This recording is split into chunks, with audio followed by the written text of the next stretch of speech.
Of course, I want to start by welcoming James May, who very kindly has agreed to come to open the exhibition, which will happen shortly. I want to welcome also Lord Smith and the team of judges from the Art Fund, who we have been spending the morning with and who've been learning about the exhibition and, of course, the remarkable history of Bletchley Park. And I want to make a special mention now of representatives of our distinguished veterans, Lord Briggs, Captain Jerry Roberts, Robin Painter, who is over there and will be seen later, and Jean Valentine, who is also, yes, over there. As I said, they represent the distinguished body of veterans who still play, remarkably, an active, critical role in this place. And if you just think about it for a minute, that's really quite a particular feature of the story of Bletchley Park. This particular exhibition has some remarkable features, but I want to pick two out in particular. Two particular reasons, if you like. It's a collection of Alan Turing's academic works, and these are quite complex. They go back, in many cases, to the 1930s. They're of, you've got to be careful of language and not overusing superlative adjectives. These are critical documents in the history of the development of computing and information technology.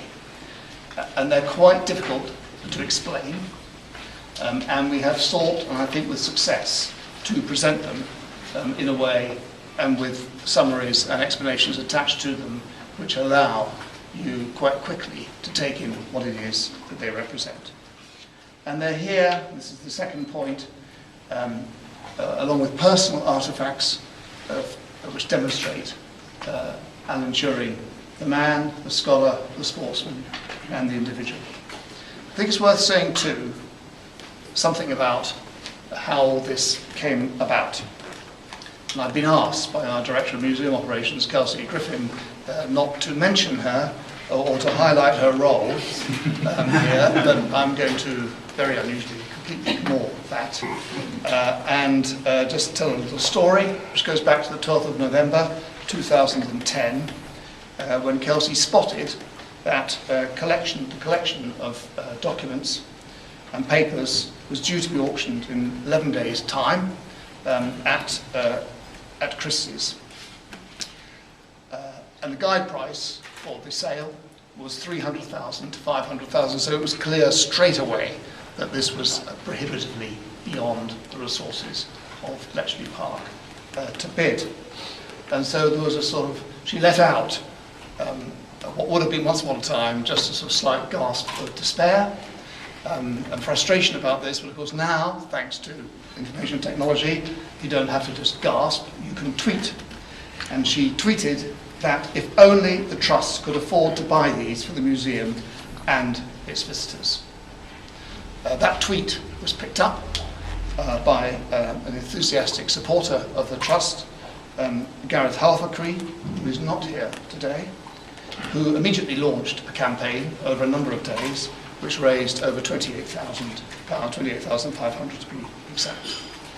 Sue Black, who is here today, yep, is here, moved in and worked with Google, and together, and with Google, and Google stepped in with $100,000 at very short notice to support the Bletchley bid. And then a further significant sum came from a private donor. The auction took place, indeed, 11 days later, on 23rd of November 2010. The park was able to bid £100,000. The bidding, unfortunately, began at £200,000, and the collection was unsold at £240,000. In other words, the auction didn't reach the reserve price, which meant that the collection, of course, was at risk, maybe for an overseas buyer, and going out of the country. At this point, Simon Greenish, who was then our CEO, stepped in and entered into energetic talks with Christie's and with the National Heritage Memorial Fund. And at the end of that process of hard work, on the 25th of February 2011, Bletchley Park Trust were able to announce that the collection was saved for the nation and that the National Heritage Memorial Fund had stepped in to meet the required amount. So some thanks are in place. Of course, despite her blushes, to Kelsey, to Gareth Arthur Creed, to Sue Black, to Google, like Google, to our private donor, and to Simon Greenish. I also want to thank, at this stage, those who put this exhibition together. That's moving from what's happened in the past now to what has got us here at this particular moment. The Turing family, who are represented here today, who have, as you will see, donated a significant number of personal and rather moving personal artifacts, which talk about not just Alan Turing himself as an individual, but also his family context, and some moving items there from his mother. To Professor Jack Copeland, the curator of the Turing Archive at the University of Canterbury in New Zealand, who has produced the summaries, which I rather admire, which managed to put into a few words the complicated thinking and concepts which are in the papers. To Gillian Mason, where are we? Gillian Mason, hiding at the back there, who has put together and delivered these displays. To Jason Gorman for running the software Craftsmanship 2012, which has helped to fund the display cases, the magnificent display cases. To John Harper and his team for rebuilding Turing's speech encryption device, Delilah, which Robin Painter will show you later on.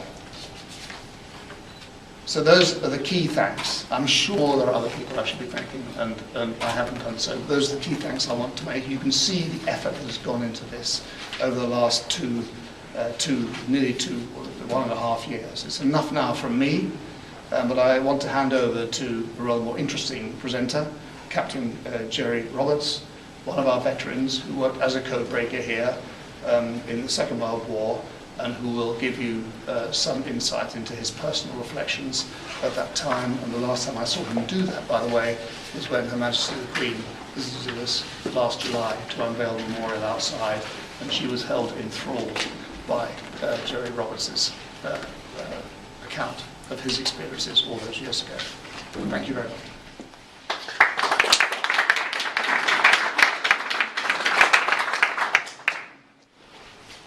Good morning. In the spring of 1941, Britain was losing the war.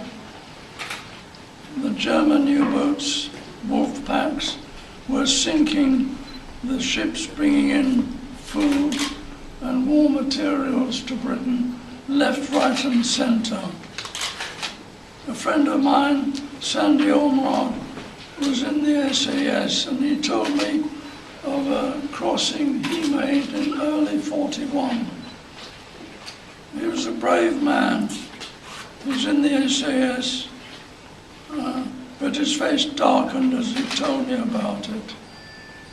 We left port, he said, with 21 ships, and we arrived in Britain with 11.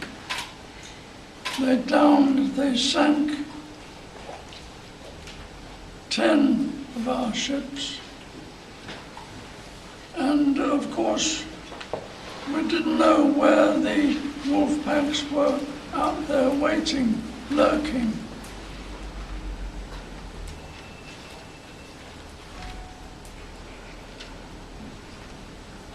At that juncture, Turing made his fantastic achievement of breaking naval enigma.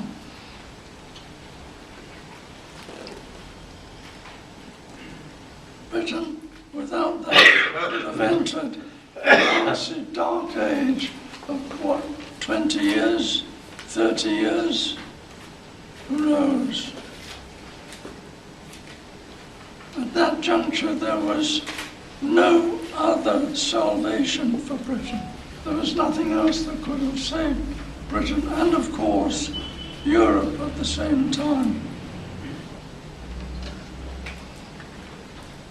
Once Turing had broken naval enigma, the sinkings dropped by 75%, and Britain was able to survive.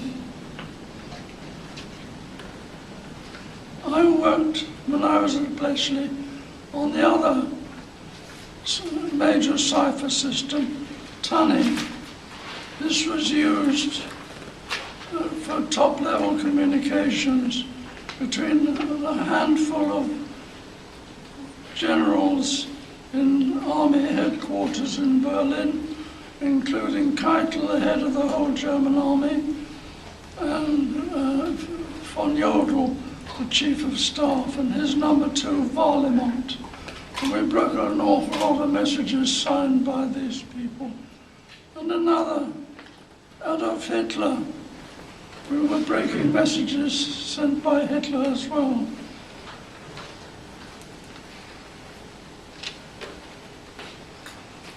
Turing made a vital and valuable contribution to the breaking of Turing as well. He had invented a system called Turingery for breaking the first stage of the 6 stages of breaking Turing. A crucial contribution. That was one of his contributions. The other, of course, he was one of the 3 men who briefed Tommy Flowers on what the cryptographers needed from an electronic machine. And that Tommy Flowers, of course, came up with Colossus. These 3 men are my heroes of BP. They all did remarkable jobs, and Britain was lucky to have them at that time. I've spent the last 4 years trying to get better recognition of these 3 heroes, and with talks, articles, and interviews.